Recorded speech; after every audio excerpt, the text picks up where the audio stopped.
Yeah, there are events in football that just always, gets everybody talking. And that's the beauty of football. Football happens in such a way that if we have a month of just play the match, the expected teams win, the movement is fine, there is no referee controversies, there is no coaching brouhaha, there is no player to player fight.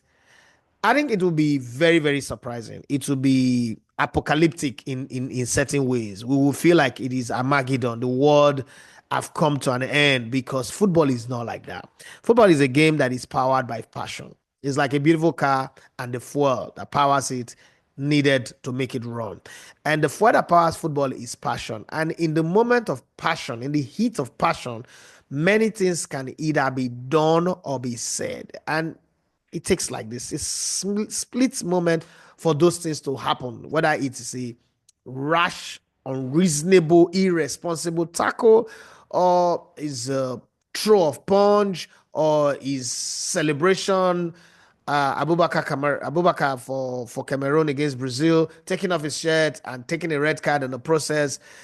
So many things like that happen in football. And again, these are the reasons why the media exists, because if everything go as planned, there will be nothing to talk about in the media. So sometimes when these things happen, for me as a media person, I'm happy.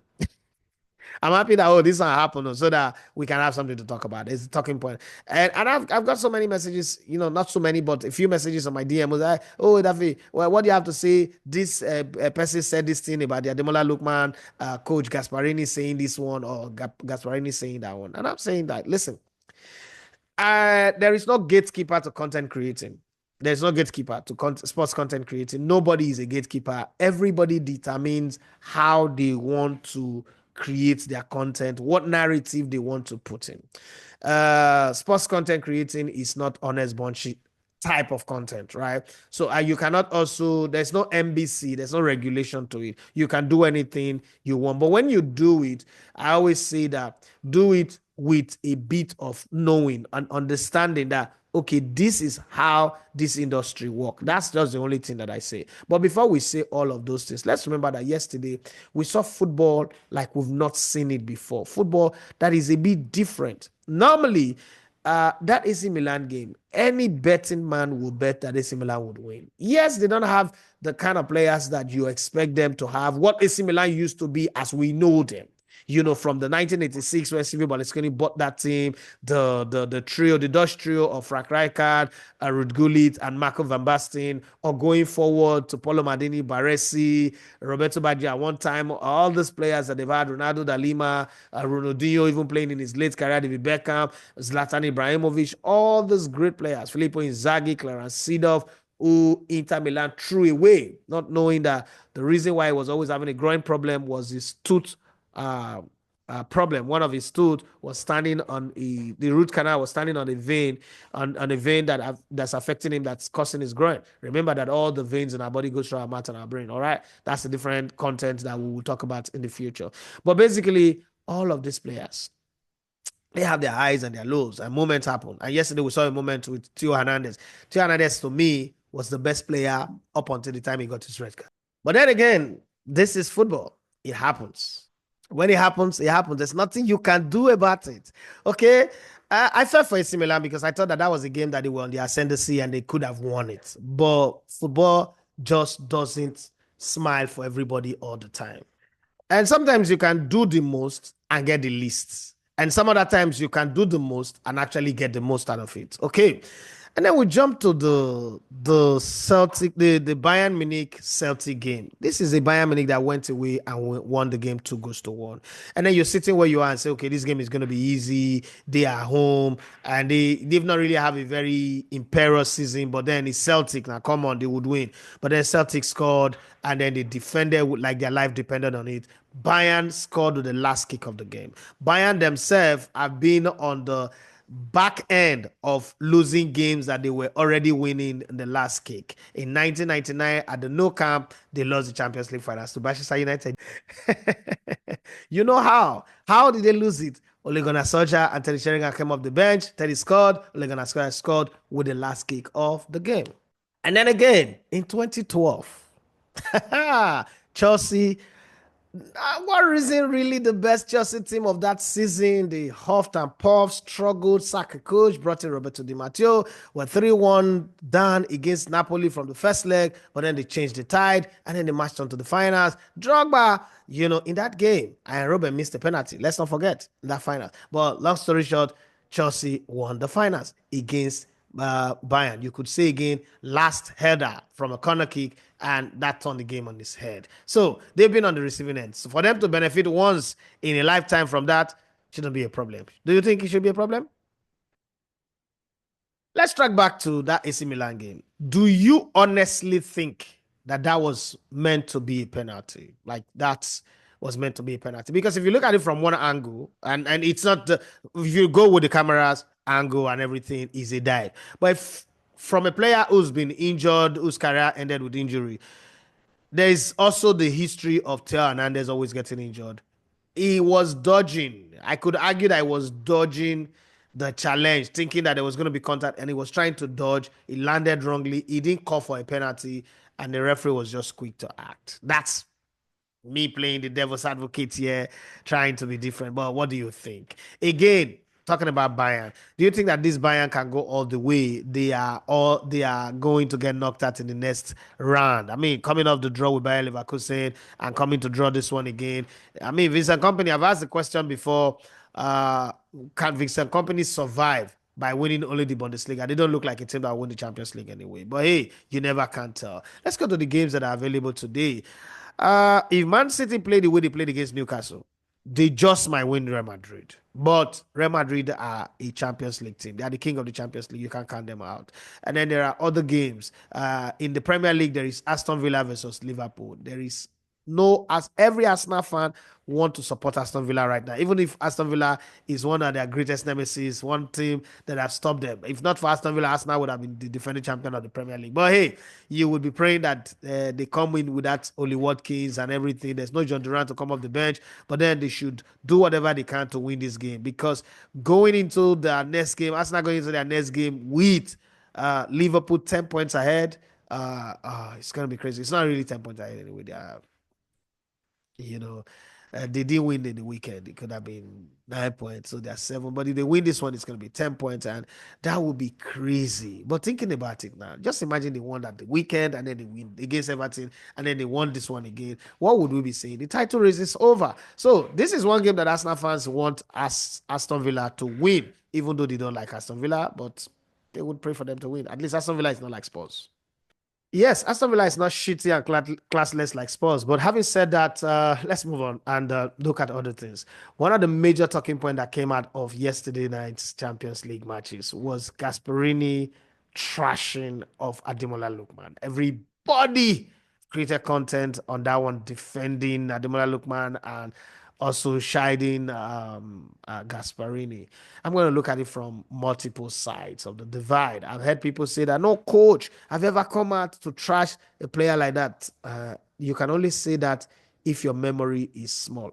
If you have a short memory, you've forgotten how football have been, then you will say that. But I grew up, I've been following football since 1986. I'm not the ancestor. I mean, I'm not China Acheru, but I've not seen up to 2,000 games myself. I don't have evidence of that, so I can't even argue. But one thing I know is the fact that coaches, from grassroots, I don't see coaches really insult your mama, your papa, and the rest.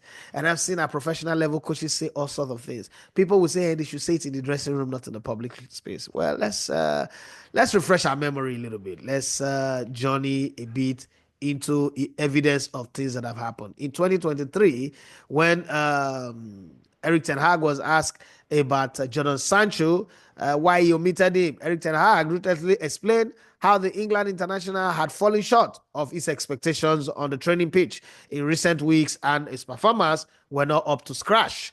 And that's why he cannot play. Even though the player came out to say, no, that's not true. They're lying against him, but that's the reason why he did not play. Jose Mourinho. Yes, I remember it was 2017. Jose Mourinho was the coach of Manchester United, same Manchester United, yeah.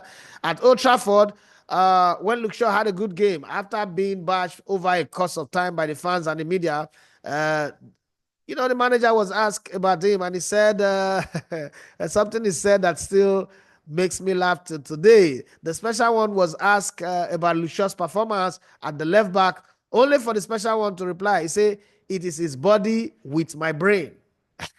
Okay, that's one. And then there is the Adel Taarabt in 2014. A redknapp, was asked about Adel Taarabt, and he came out to say the guy is fat. That as a matter of fact, he put him in a reserve game, and the guy cannot run. That even him, a redknapp, will run faster than him. The war did not come to an end. What about Tonga Ndombele in 2020? Jose Mourinho was the manager at Spurs at the time. Jose Mourinho criticized him that he's very slow like snail. That is, he does not have the time to give him to build up his pace publicly. That's what he did. A coach who hardly batches players publicly also batched his player publicly in 2017, talking about Jurgen Klopp, the smiling man who saw his teeth like goat, roasted goat. Former Liverpool defender Dejan Lovren met the receiving end of Jurgen Klopp's bad mouth when he said Dejan Lovren was too slow and was responsible for all the goals they considered, the 4 goals they considered against Spurs in that game where they lost.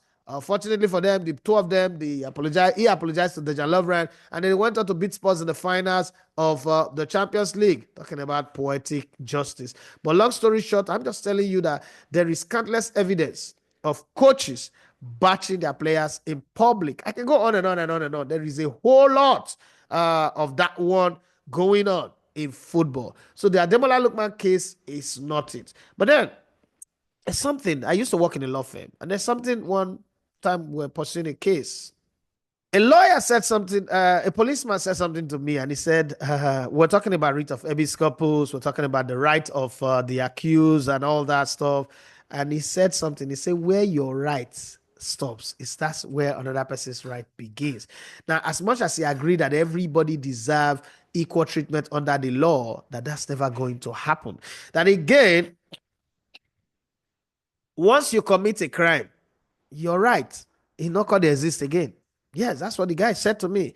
I tried to argue the case, but then I realized that it's not a Nigerian thing. Before somebody go out there and say, only in Nigeria that happened. People are in Guantanamo Bay. That's not the Nigerian government. All right. So when you commit an offense, your right, all that right that you're asking for protection and the rest goes with all that. So what's my point with this? Ademola Lookman is not the number one penalty kick taker for Atalanta. He's not the number 2 penalty kick taker. He came off the bench immediately and scored, which is good. We'll put the coach in a good position because this man is coming from injury and now scored immediately. Immediate impact. Leave the penalty for somebody else to take and let them deal with that. We don't know what would have happened if they had scored that penalty. We don't really know whether they will still win or not. But then in that moment where the coach had finished, he was still angry, frustrated, feeling bad. He said what he said. Should I bash the coach? I don't think that's what I want to do. That's not the kind of person I want to be. Let's not forget that the Nigerians that have gone into this righteous indignation, that are trying to tear Gasperini apart, the same way we did with the Osimhen coconut head issue, forgetting that Osimhen was the one who invented or introduced the word coconut head into our lexicon, even though our parents growing up have always called us coconut head anyway when we're stubborn.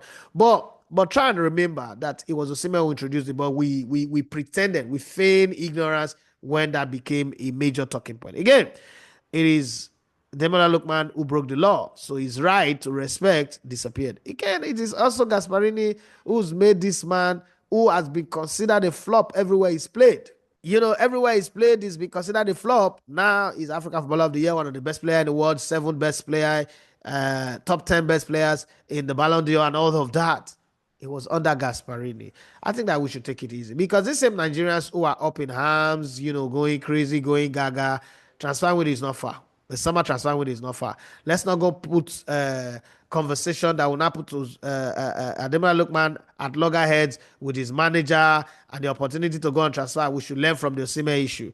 Let's not forget that it is these same Nigerians that tore Yakubu Ayegbeni to shred for just missing a goal scoring opportunity. Same Nigerians that damaged Sani Keita completely for collecting a red card in a World Cup match. Same Nigerians that destroyed Maduka Okoye for conceding a goal that I do not still to this day consider to be his fault. I was in the stadium. I watched that game live in Cameroon, in Douala, okay, against a allegedly COVID ravaged Tunisia. Why am I saying all of these things? I'm saying it because it is exactly what it is. We should not go and start another war with Gasperini when we can just move on onto other things. But the question that I have, please put your comment in the comment section. With the form of Man City over the weekend and the form of Real Madrid over the weekend, do you think that Man City can beat Real Madrid and, progress in the Champions League tonight? My name is Idafe Mathieu. Second, you love to come with Sports. Thank you for your time.